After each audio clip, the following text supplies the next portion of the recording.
आमदार सना मलिक आपल्या सोबत आहेत। ताई काय सांगाल की नसरापूर प्रकरणामध्ये जे आहे ते आरोपीला फाशीची शिक्षा सुनावण्यात आलेली आहे। खूप फास्ट ट्रॅकवरती हा संपूर्ण प्रकरण नेलं आणि त्यामुळे तत्काळ आरोपीला फाशीची शिक्षा सुनावण्यात आली। काय सांगाल याबद्दल? आपण ते चिमुकल्याला जास्त काहीच नाही, पण हे जे फास्ट ट्रॅकवर केसचा निकाल आला आहे आणि ते निकालमध्ये फाशीची शिक्षा देण्यात आली आहे, तेच आपण त्यांना देऊ शकतो। याच्या पुढे आपण त्यांच्यासाठी काही जास्त करू शकत नाही। त्यांच्या आईवडिलांना हेच अपेक्षा होती की फास्ट ट्रॅकवर केस चालून जे दोषी आहे त्यांच्यावर कारवाई करणे गरजेचं होतं, तर ते झालं आहे। तर महाराष्ट्र शासनमार्फत आणि पोलीसमार्फत जे कारवाई करण्यात आली आहे, मला वाटतं 16 किंवा 19 दिवसमध्येच त्यांनी चार्जशीट फाईल केली, ते एक कौतुक करण्याचा विषय आहे। आणि दुसरं जे फास्ट ट्रॅकवर आपले न्यायव्यवस्थांनी काम केली, त्याचं पण एक खूप मोठ्या पद्धतीने मला वाटतं कौतुक करण्याची हे गोष्ट आहे। आणि दुसरं हे एक रेफरन्स केस म्हणून जे ऑलरेडी पेंडिंगमध्ये आहे केसेस, त्या हे केसला रेफरन्स देऊन पुढचे जे आहे पेंडिंग इश्यूज ते आपण मला वाटतं एक फास्ट ट्रॅकवर ते पण चालण्यात येईल।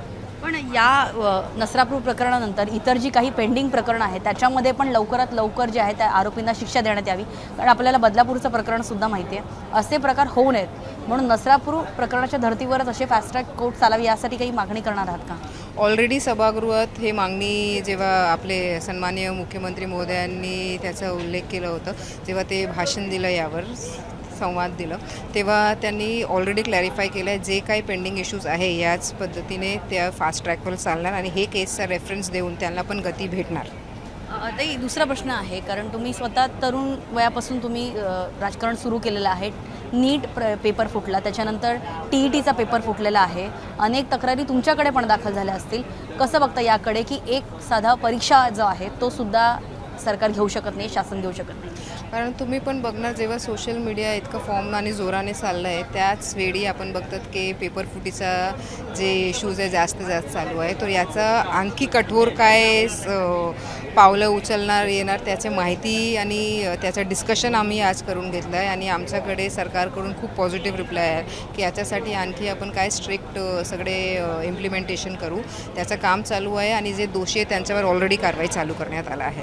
पण यापुढे असे प्रकार होऊ नये याकरता तुम्ही काही तरतुदी, काही मागणी करणार आहात? आम्ही ऑलरेडी मागणी केली आहे आणि ते पूर्ण जे ते उपयोजना करणार ते आमच्यासोबत पण डिस्कस करणार आणि माहिती पण देणार त्याची, त्यांनी असं आम्हाला सकारात्मक उत्तर दिलं आहे।